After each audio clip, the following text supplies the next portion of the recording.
Assalamualaikum warahmatullahi wabarakatuh. Alhamdulillahilladzi arsala rasulahu bil huda wa dinil haq liyudhhirahu 'ala dini kulli wa kafa billahi syahida. Asyhadu an la ilaha illallah wa asyhadu anna Muhammadan abduhu wa rasuluh alladzi la nabiyya ba'da amma ba'd. Yang saya ta'zimi dengan jeri yang arif dan bijaksana, dan yang saya cintai dan yang saya banggakan, teman-teman dai yang insya Allah selalu dirahmati oleh Allah. Banyak manusia di luar sana yang mementingkan akan luarnya saja, hartanya bahkan pangkatnya. Akan tetapi jarang di antara manusia yang mementingkan akan hati dan batinnya. Ketika rumah mereka rusak, mereka segera renovasi. Ketika mereka sakit, mereka segera lari ke dokter. Tapi jarang di antara manusia ketika hati mereka sakit, ketika batin mereka rusak, mereka segera mengobatinya. Maka dari itu hadirin, izinkan saya di sini menyampaikan sedikit tausiah yang berjudul mengobati hati yang sakit.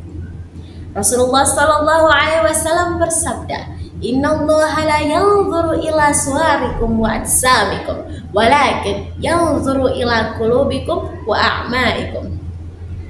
Sungguh Allah tidak melihat akan pakaian kalian, rupa kalian, ataupun harta kalian. Yang Allah lihat adalah hati dan juga amal perbuatan kalian. Inna akramakum indallahi atqakum. Sungguh kemuliaan di sisi Allah adalah yang paling bertakwa kepada Allah. Kesucian hati merupakan hal yang paling penting dalam kehidupan kita sehari-hari, dan itu merupakan kunci kesuksesan dunia dan akhirat. Sebagaimana firman Allah dalam Quran surat Asy-Syams yang berbunyi, A'udzu billahi minasy syaithanir rajim. Bismillahirrahmanirrahim. Qad aflaha man zakkaha wa qad khaba man dassaha. Yang artinya, sungguh beruntung orang-orang yang senantiasa membersihkan hatinya dari noda-noda dan dosa, dan sungguh merugi orang-orang yang senantiasa mengotori hatinya. Quran surat Asy-Syams ayat 9-10. Maka dari itu hadirin, senantiasalah kita menjaga hati kita agar hati kita bersih dari noda-noda dan dosa.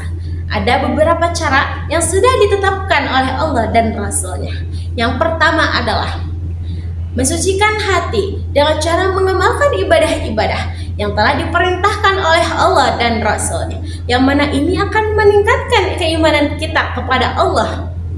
Dan yang kedua adalah menghindari dosa-dosa dan maksiat-maksiat yang dapat meracuni dan menyakiti, yang dapat meracuni hati kita.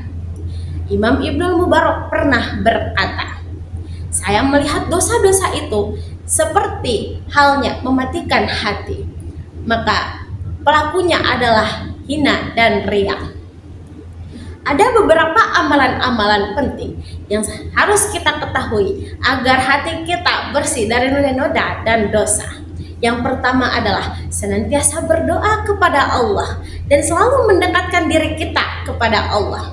Dan yang kedua adalah semangat belajar ilmu agama, karena dengan belajar ilmu agama kita bisa tahu mana amalan yang dicintai oleh Allah dan mana amalan yang diridhoi oleh Allah.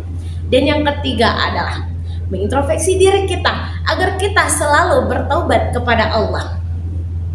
Maka kesimpulan yang saya ambil hadirin, marilah sama-sama kita menjaga hati kita, karena dengan begitu hati kita akan selalu terjaga dari dosa-dosa dan juga maksiat. Ada satu doa yang mana membuat hati kita menjadi tenang dan dimudahkan semua urusannya oleh Allah. Doanya adalah Bismillahirrahmanirrahim. La ilaha illa anta subhanaka inni kuntum minadh dhalimin. Amin ya rabbal alamin. Syukran hadza minni. Ada sedikit pantun dari saya. Ke Tanah Abang membeli peci, makan bubur pakai seledri. Terima kasih yang telah nonton video ini. Panjang umur, murah rezeki. Pestanas 2026 Just Cheers. Wassalamualaikum warahmatullahi wabarakatuh.